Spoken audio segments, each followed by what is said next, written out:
Josué como caudillo no entendía por qué Dios había permitido la derrota. No estaba cubriendo sus propios pecados.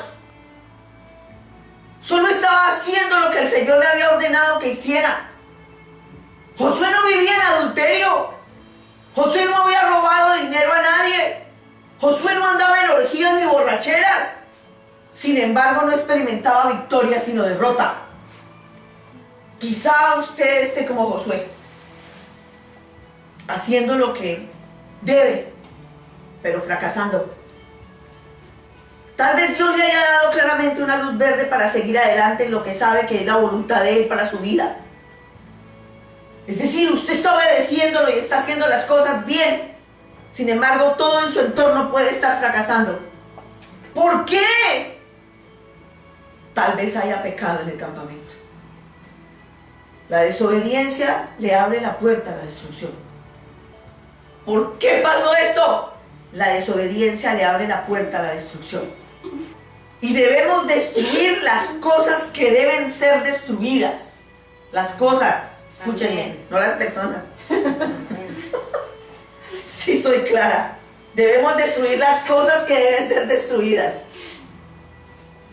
Israel era débil en cuanto a librarse del pecado, porque no destruyó las trampas del pecado que había en medio de él.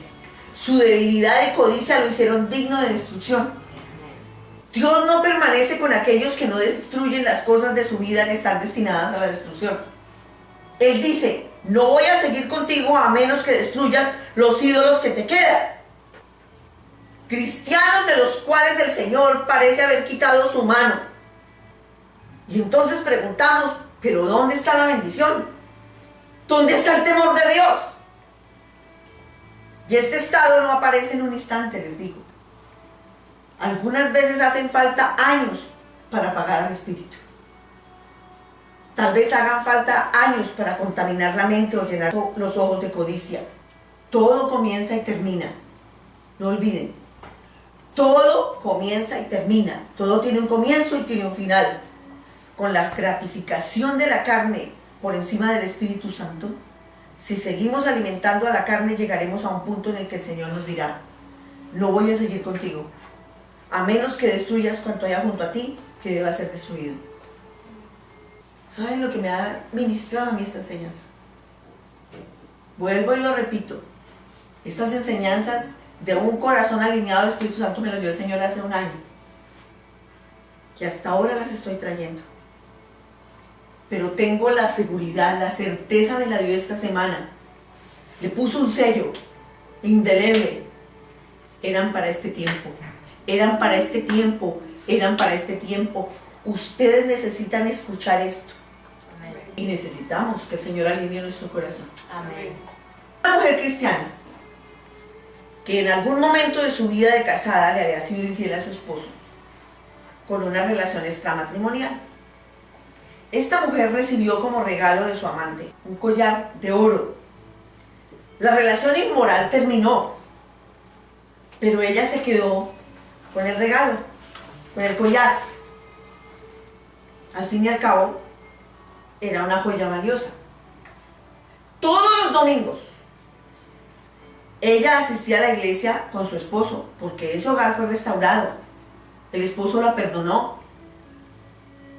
Y ella asistía a la iglesia con su esposo, con sus hijos y con el collar. Un domingo, durante la administración, el Espíritu Santo le trajo convicción con respecto a aquel recuerdo del pecado que traía en su cuello. ¡Ah! Como me gusta cuando el Espíritu Santo obra así. Y oro. Es mi oración, que el Espíritu Santo no solo a nosotros nos traiga convicción de pecado aquí, sino que obre por todas las iglesias de esta ciudad. Amén. Cuando el Espíritu Santo le señaló, ella se adelantó, se quitó el collar y lo dejó como ofrenda. Dios le pidió que se librara de algo en su vida que Él destinó como anatema. Marta, pero era un collar. Sí, pero era una muestra, una señal del pecado de ella anterior, que el Señor y el marido ya le habían perdonado. Era anatema. Este es el grito de Dios para hoy. No culpe a Dios de sus fracasos diciendo: Señor, ¿qué has hecho con nosotros? ¿Por qué no tenemos éxito? ¿Por qué tenemos tantos problemas y traumas de nuestro pasado? Dios exige santidad. Sin santidad nadie verá a Dios. Yo les digo que no crean los que juegan con la santidad. Dios exige santidad. Sin santidad nadie verá a Dios. Josué capítulo 7, versículo 13. Narra que el Señor le dijo: levántate,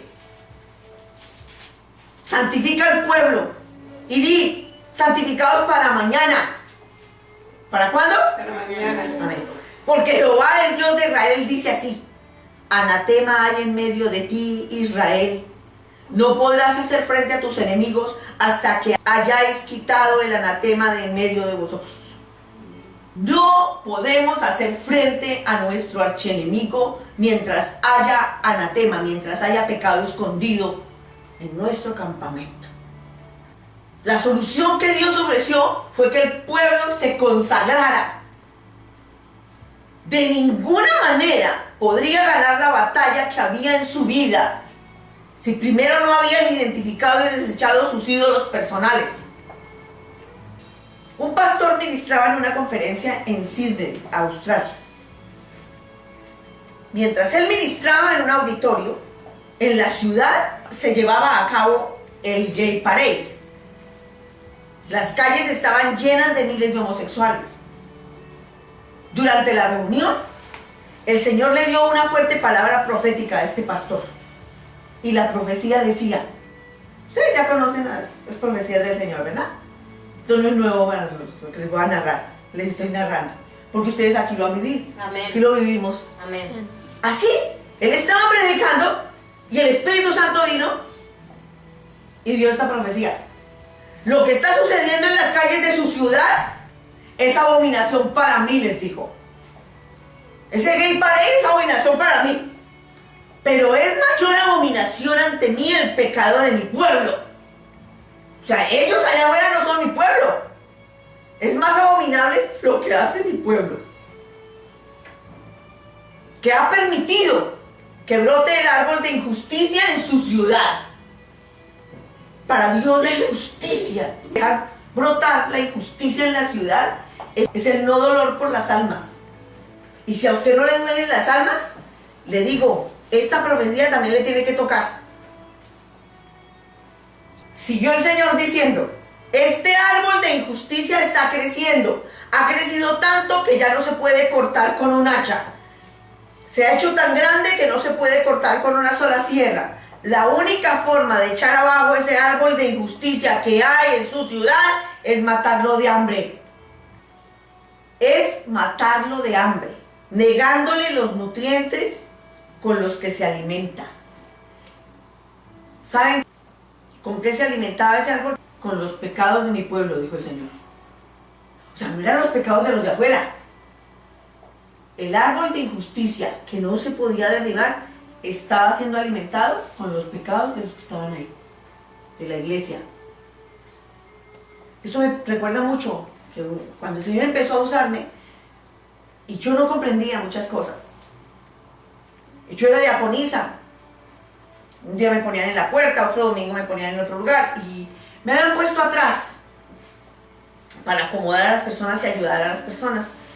Y yo estaba allí parada y yo veía, desde el lugar donde yo veía, hoy los veo a ustedes de frente, pero yo allá veía las espaldas y las cabezas. Y el Señor me dijo,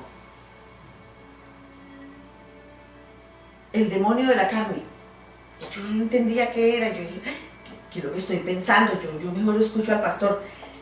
Y el Señor me dijo, aquí hay un espíritu que se alimenta con la carne de todos. Pero yo no entendía qué estoy pensando. Yo no sabía que el Espíritu Santo me hablaba así, que hablaba así, que yo tenía ese don. Nada, yo no entendía nada de nada. Creía que eran mis pensamientos. Y el Señor continuó diciéndome, el Espíritu Santo, la iglesia no prospera porque hay un demonio que se alimenta con la carne de todos. Entonces me tocó orar, preguntarle, y el Señor me llevó a que aprendiera cuáles eran los frutos de la carne y entender que los frutos de la carne era lo que alimentaba a ese demonio que estaba sobre la iglesia. Y un día, mientras estábamos en intercesión, las intercesoras, cuando salimos del cuarto de intercesión, eso fue después, otro tiempo, salí y la iglesia tenía, del lugar que salíamos de los salones, tenía 2 ventanas sin vidrios. Y cuando yo salí, faltando unos 10 minutos para el servicio del viernes en la noche, me hice así y vi la iglesia completamente vacía y yo sentí algo muy feo. Yo lo sentí. Y el Espíritu Santo me dijo, ese día, así quedará esta iglesia. Cuando el Señor me sacó de Miami, me trajo a mí a vivir a este país, con el tiempo supe que la iglesia quedó devastada. No porque yo me vine, no. Porque el demonio que estaba sobre esa iglesia y que era alimentado por la carne, me lo había dicho el Señor o no me lo dijo, cumplió su propósito. Destruir. Los pecados no están allá afuera. Los pecados están dentro del pueblo de Dios. Y eso es lo que el Señor les dio en esa profecía. Apliquemos esa profecía a la iglesia de muchas ciudades del mundo. La injusticia que hay en nuestras ciudades es tan fuerte que parece como si nada la pudiera mover. Como si nada fuera a cambiar. Y esto se debe a la injusticia y al pecado de la iglesia. Estoy diciendo que el cuerpo de Cristo no es aún puro como Jesús quiere que sea. Oremos porque no necesitemos ya predicar de santidad dentro de nuestras iglesias. Yo no debería estar predicando esto aquí. Yo debería estar predicando esto allá afuera, porque los pecadores son ellos. Pero el Señor me dio estas enseñanzas para nosotros.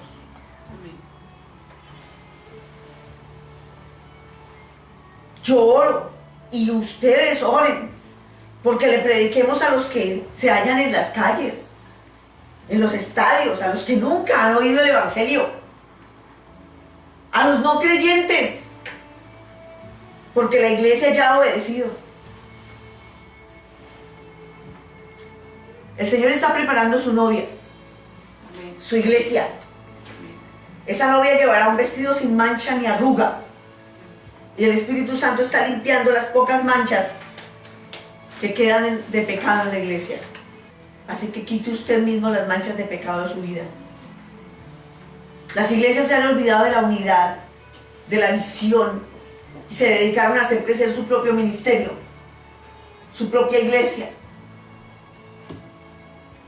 Unos pocos pastores comienzan a criticar a otros ministerios y los difaman. Existe ahora con los medios de comunicación una competencia de difamación. Esto es pecado. Se dice que para que abunde el mal, todo lo que tienen que hacer los justos es no hacer nada.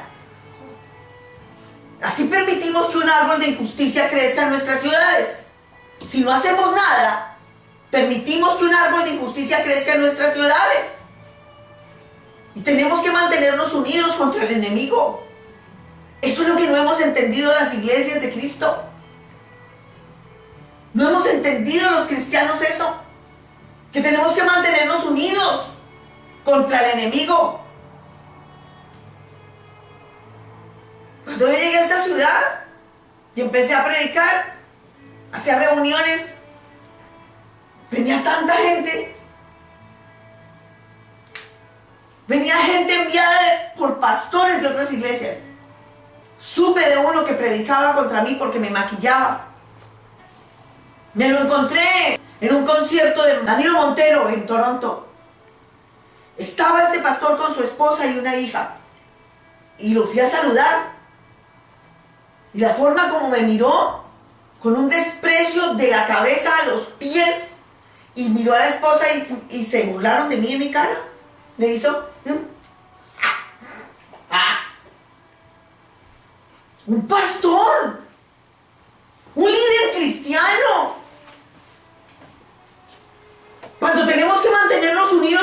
al enemigo. Cuando las cosas se ponen difíciles en su familia, en su matrimonio o finanzas, pídale a Dios que le explique por qué todo está fallando. Que le revele dónde comenzó a torcerse todo. Que le diga qué hacer a continuación. No se lamente, no va a mejorar las cosas. Si su matrimonio va cuesta abajo, no lo salvará lamentando el pasado. Necesita revelación. Que Dios le hable al corazón. Esta semana un hombre me pedía consejería por teléfono. Orábamos y esto era lo que se me adelantó la prédica. Me tocó predicarle. Amén. Usted necesita revelación, usted necesita que Dios le hable al corazón.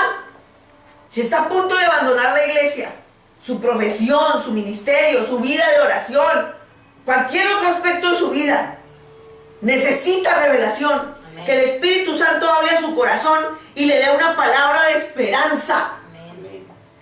El pecado de Acán fue la causa del problema para la nación entera. Uno solo pecó, pero el pecado perjudicó a toda la nación. Al violar el pacto del Señor hizo caer en desgracia a todo Israel. Así que mañana ustedes se acercarán agrupados por tribus, la tribu que Yahvé designe por suerte y se presentarán por familias. La familia que designe Yahvé se presentará por hogares y el hogar por individuos. El que resulte responsable de este delito será quemado junto con todos sus enseres por haber violado la alianza de Yahvé y cometido un crimen detestable en Israel. Uno era el que había pecado y ahora todo el pueblo tenía que ir. ¿Iban a hacer qué? Quemados. Quemados. Yo doy gracias al Señor que vino Jesucristo y no vivimos en la ley. Amén. No vivimos en el Antiguo Testamento. Amén.